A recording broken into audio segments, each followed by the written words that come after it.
Hey guys, CNC Freak here, and today is Sunday. With me not doing a pickups video, I thought I would do another pickups video that is not game related.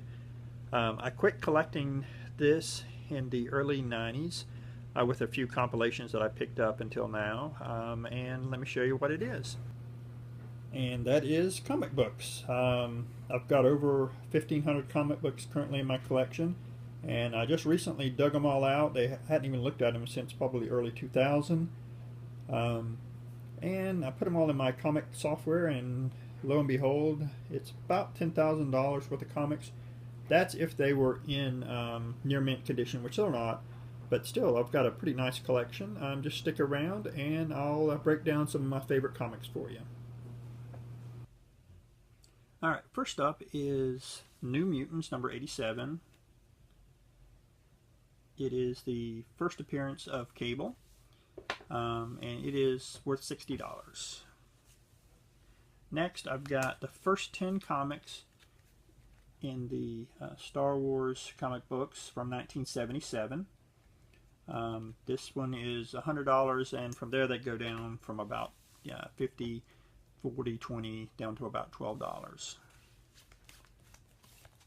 I'll show you what they. Number 2.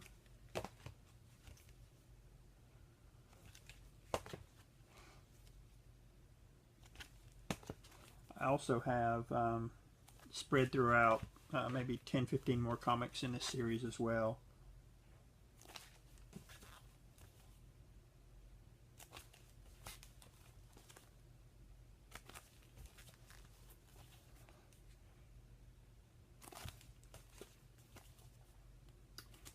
Next is the original series that started the Wolverine comic.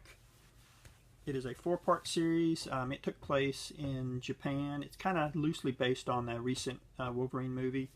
The first one, it was released in 1982. Like I said, it's a 4-part series. This one's worth $60. Then they go down to like $30-40 a piece for the other 3.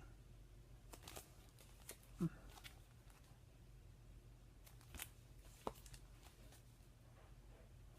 I got to say, Wolverine is probably my favorite comic book hero, and really like Sabretooth as well as a villain. I love when they put those two against each other in the comics. Next is Thor number 168. It was released in 1969, and it's not near mint condition, but if it was, it'd be worth about $120. Here is Thor 179. It was released in 1970, and it's worth about $80. Next, I got a couple DC comics, just not to leave them out. This is World Finest Comics presents Superman and Robin. It's issue number 200. It was released in 1971, and it's worth about $44. Next is Superman's Girlfriend Lois Lane. It's issue number 88. And it is worth about $60. It was released in 1968. Next is probably one of my favorite finds. I bought this probably maybe mid-90s at a comic book convention. I think I paid like $36 for it, and that was about right what it was worth when I bought it. It was just such great condition, I had to pick it up. It's Amazing Spider-Man 120. It has the Incredible Hulk in it as well. It was released in 1973, and in its condition it's worth about $140 now. This is Captain America 125. It was released in 1970, actually right before my birthday, and it's worth about $40. Here is Captain America 140, stars Falcon. It was released in 1971, and it's worth about $36. Next is Daredevil 56. It was released in 1969, and it's worth about $60. Here is Daredevil 59. It was also released in 69, and it's worth about $60. Next is the Incredible Hulk 131. Has Iron Man in it. It was released in 1970 and it's worth about $40. And here is Incredible Hulk 138. It was released in 1971 and it's worth about $40.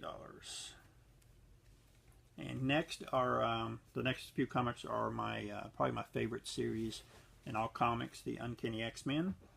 This is Uncanny X-Men 124. It was released in 1979 and it's worth about $80. Next is Uncanny X-Men number 212.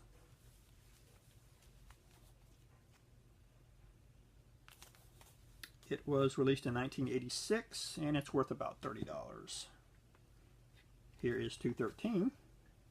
As you can see, it's got Sabretooth in it fighting Wolverine. That's definitely why I picked it up many years ago. It was released in 1986 and it is worth about $32. Next is Uncanny X-Men 221. It was released in 87 and it's worth about $30. Here is 222. Again, it's got Sabretooth and Wolverine in it. Definitely the reason I picked it up many years ago. It was released also in 87 and it's worth about $28. And finally, probably the gem of my collection, it's Uncanny X-Men 94. If it was in near mint condition, which it's not, you can see there's a sticker here, there's a crease right here that runs across and a little bit of damage at the top. But if it was in near mint condition, it'd be worth about $1,500. But it's still my favorite. A really cool story.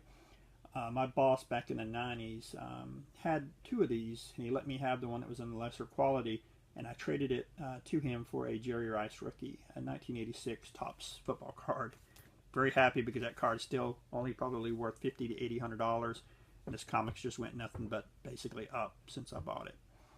Well, guys, that is my some of the highlights in my comic collection. Like I said, I've got about 1,500 or so.